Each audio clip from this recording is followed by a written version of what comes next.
When Star Wars came out in 1977, and obviously I mean the original Star Wars, the movie that was called Star Wars, well, the heroes were very realistic, and as so were the toys, meaning they had realistic proportions. Luke Skywalker, our main hero of the story, was just a farmer from Tatooine. I mean, granted, he was the son of a Jedi Knight, but, he was just a normal teenager. In the 80s, as things rolled along, a lot of our heroes in pop culture got very muscular, for, well, lack of any other better word, but they did, and there's nothing wrong with that. A big part of it was because of what was happening in the 80s with the Cold War and, feeling like America should be super strong.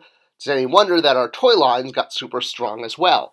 In fact, this trend that started in the 80s of super buff heroes bled over into the early 90s, where almost all action figures for kids were getting the super buff treatment. No matter who the character was, on shelf they were being represented with giant muscular frames. And that is why the very first Power of the Force 2 wave that shipped in 1995 featured an interpretation of the main characters that wasn't really screen accurate. Luke was a skinny guy from Tatooine, but the action figure, well, the joke was that he was working out with the Solo Flex. Get it? Well, you know what a Solo Flex is. That's like an old joke now. But yeah, he was pretty buff. He had pecs and he had abs and he had arm guns and, the whole 9 yards. Maybe he was working out at the Imperial Gym at this point, but really it was from the trend that at this time in toy making, almost all boys' action figures were getting a really buff treatment, which was a direct result of the 1980s. Now, a lot of Star Wars fans saw this as a reinterpretation of some of their favorite heroes, and seeing them more as action stars, action figures, versus representations of the movie, which would be thought of as more souveniring. Now, while every figure in the first wave did get a buff treatment, they weren't all as noticeable as Luke. C-3PO probably the least noticeable, but yeah, he's still got a buff chest and he's got pretty buff legs too, for a droid, shall we say. Luke is probably the most noticeable because of the way he was dressed. I tend to think of this as movie poster Luke, because hey, there is actual reference out there for Luke being super buff on one of the original posters. So, hey, why not? Really, this, though, was first wave syndrome, and I've done a video on this you can see on the link above. First wave syndrome tends to be where an initial wave has issues, be it paint ops that aren't applied correctly, or even figures that have variants that never make it out. It's basically notorious in the toy industry and pretty much unavoidable that the first wave is going to have issues. And it takes 3 years to get corrections to the market because of the way the timeline works with toy production, from concept all the way to shelf. It's a 3-year timeline. I've mentioned this a few times in videos in the past. And by the time fan reaction, fan feedback, if you will, would have reached Hasbro, well, it takes that long to get corrections out. Luke wasn't the only kind of offender in the first wave. Leia, well, she wasn't exactly your action figure of beauty that she really kind of should have been, and as a representation from the movie. In fact, she got quite a nickname as being called Monkey Face Leia. In fact, you can actually Google Monkey Face Leia, and bam, that's what you get, pictures of this action figure. It wasn't exactly the most representational of Carrie Fisher. But luckily, Hasbro Kenner wanted to fix this, which is awesome. But as I noted, it takes a while. It takes 3 years. And the wave that's coming out next is a perfect example of how fans want corrections now. We want things changed. We're in a very, instant on, everything is on demand, everything can be shipped overnight society. More so even now than it was in 1995. And this is a perfect representation of how things do take time. It takes 3 years. So this next wave that we're going to jump into, the sort of remake wave that led off with a Luke in blast shield helmet, this wave was created at the time that Wave 1 was on shelf.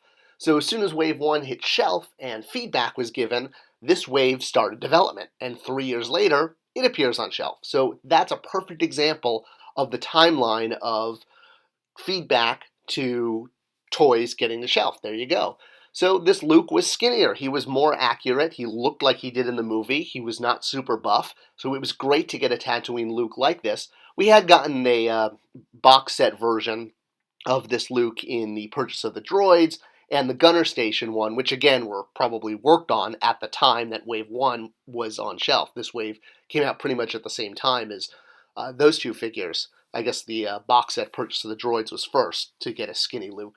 Now it is interesting that this version of Luke Skywalker, which is a very sort of aggressive, action-oriented version of Luke, where he's training, has never been done again in 3 and 3/4, ever. This is our only blast shield Luke we've ever had. We've had a lot of variants of Luke, and luckily they've all been more body accurate. We've had him with different accessories, different hats, different guns. The most quintessential version probably being the original trilogy collection, which was the precursor to the vintage line. We've never actually gotten this Luke in the vintage collection, which is kind of interesting since it's probably the most recognizable version of Luke, especially to mass culture out there. But hey, at least we've gotten some really good versions from the buffed up one. And following right along as a remake or redo or a second attempt, shall we say, we got a new version of Princess Leia from A New Hope. She pretty much never changes her outfit except for at the end in the ceremony where she redoes her hair. So it was great to get another quintessential version of a major character that was absolutely more screen accurate, more beautiful face, more accurate costume, or more accurate outfit, if you will. I mean, she does not wear a cape. She has a hood. I don't know where the cape came from. I guess it was an attempt to make her more superhero-esque. But yeah, that face is kind of unforgiving, and it's really nice that we got a new version. It's also noticeable the accessories she came with are very important in the sense that she comes with the blaster she uses at the beginning of A New Hope, but she also comes with this double-gripped Imperial blaster, which is the only time we've ever gotten this. And that's because this was intended for a different toy. It was intended for the Fruit Loops Han Solo in Stormtrooper gear, which again, you can see that timeline. This gun was meant to go with this figure, and when it hit, it had to be pulled because the cereal company did not want a weapon to ship with the figure, even though the character was designed to hold the double-barreled blaster. You can see the way his arms are posed. So the gun was pulled, and now here we are 3 years later, which was the first available new slot.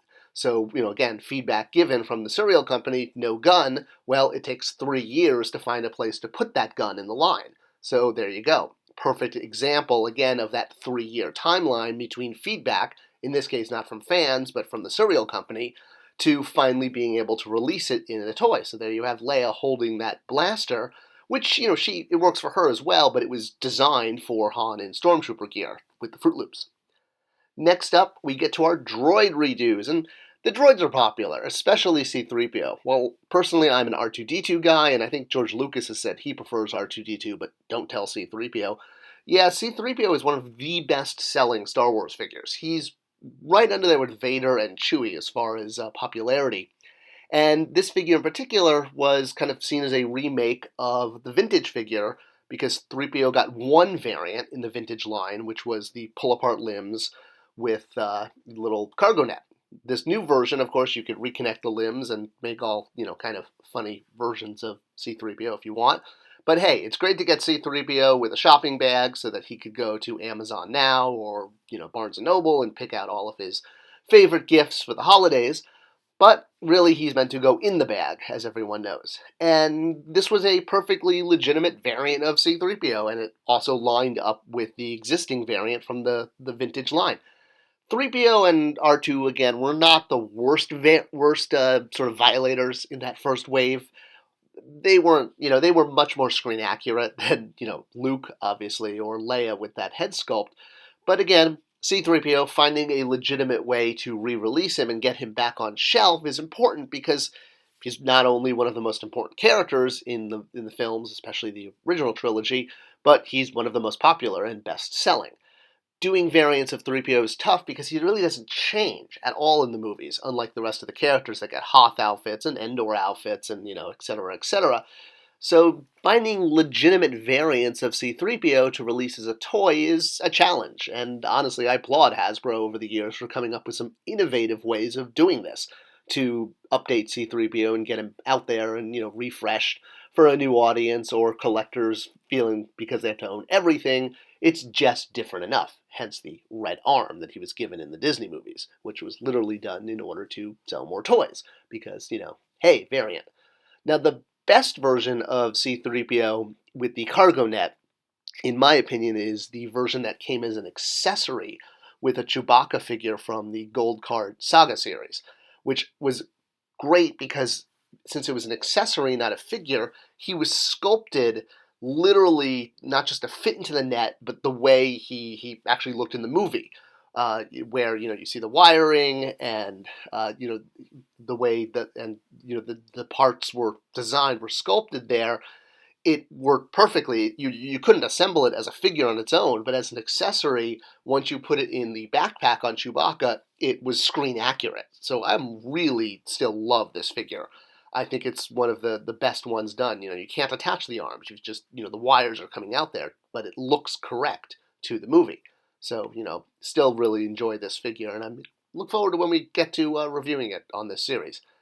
Last up in this line, or this wave, is our redo of R2-D2, our second ever R2-D2 in the modern line. This version differentiated from the previous one with more accessories and more things to do. R2, unlike C-3PO, is actually a little easier to redo as a toy, because he has a lot of things that, pop out of him, more or less. I mean, he's basically the Swiss Army knife of the Star Wars galaxy. I kind of wish in the prequels they explained that this was more Anakin adding all this stuff. Like, not every R2 unit has all this stuff, but Anakin modified him, which I kind of think he did, but I don't know if that was ever explained on screen, why R2 in particular has all these tools. But they make great toys, and he's been done in multiple different scales, multiple series, using all of the different attachments that pop out of him at different points in the movie. And that's great. The first version, the Power of the Force 2, Wave 1, probably the least objectionable of all the figures, because, he's basically a tube with a head and legs. And it was the first time we got an action figure with the retractable third leg outside of the Jawa factory version, but it was not a single carded figure in the vintage line. The same figure was repacked in the Princess Leia line with a soft goods version of Leia. Again, this figure came out, 3 years after the original. So this one was also kind of a remake of the vintage variant. R2-D2 got 2 variants in the vintage line, lightsaber and sensor scope. So this version being the sensor scope version, although it's absolutely interesting to point out that neither the vintage version nor the modern version is the sensor scope.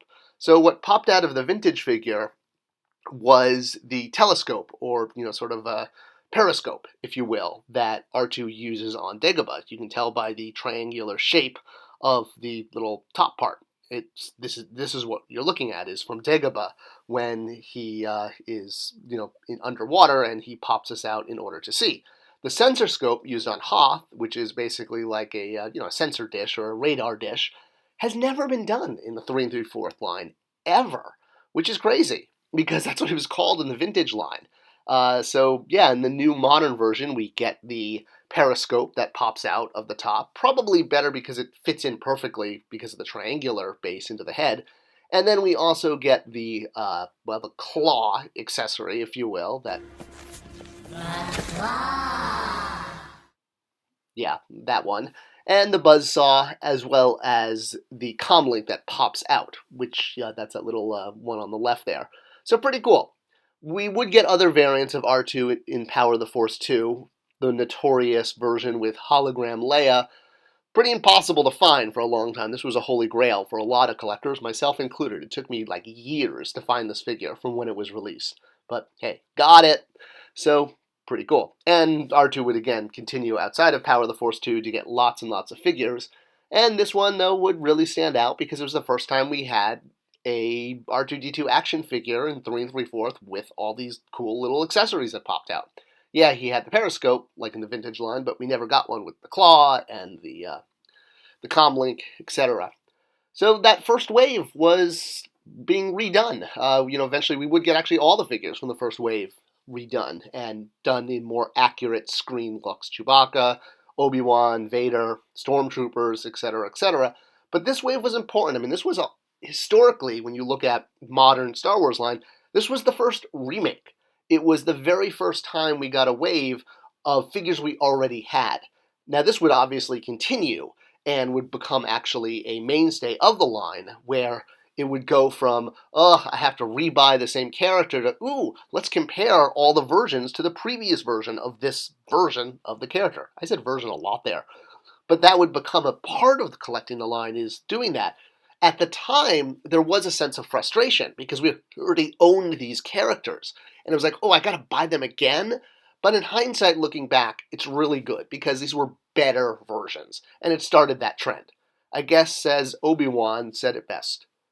That's good. You've taken your first step into a larger world.